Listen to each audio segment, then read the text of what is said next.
महताला पे खड़ी हूँ, चहलाना में पड़ी हूँ, तू भावा से गुबार दे, जिसकी कसर तेरी हार दे।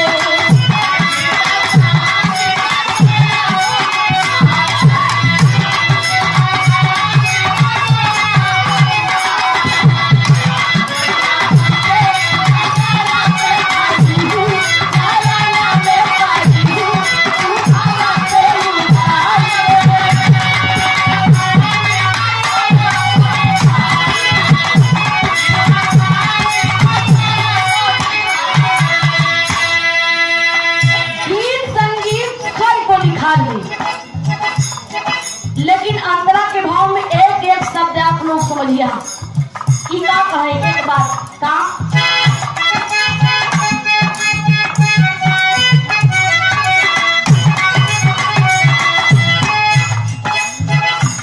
दास खड़ी है दीवार पे।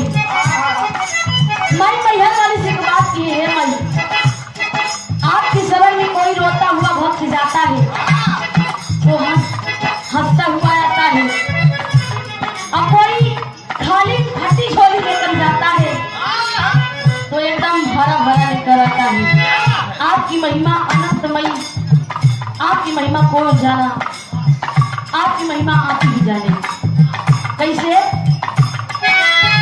हे जोता वाली तोहरे ज्योति के जग में मैया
और ये पंखुड़ियों में उठावा पुस्तार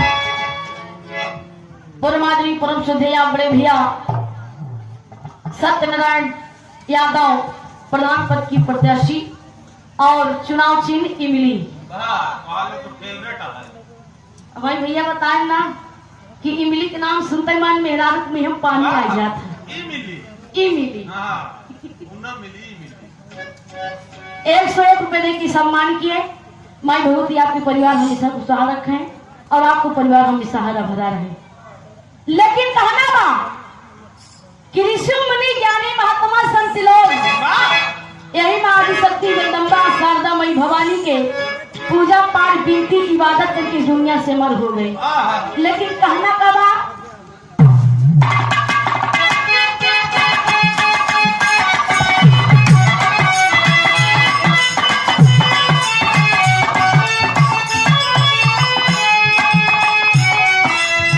ऋषि मुनि ज्ञानी अज्ञानी तरे सब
नहीं होगी।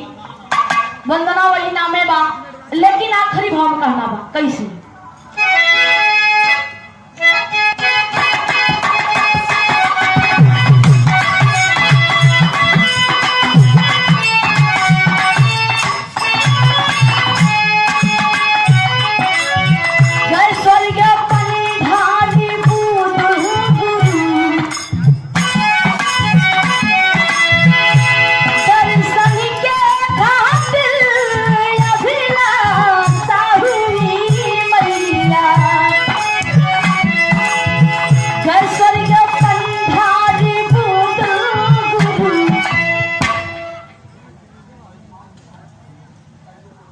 और यहाँ बड़े भैया परम शुद्ध यहाँ बड़े भैया वर्तमान प्रधान छिवैया की धरती से कल्लू कोटेदार 101 रुपए का पान पुरस्कार सम्मान किए। सबसे नमस्कार। हमारी आपको परिवार सुशांत है।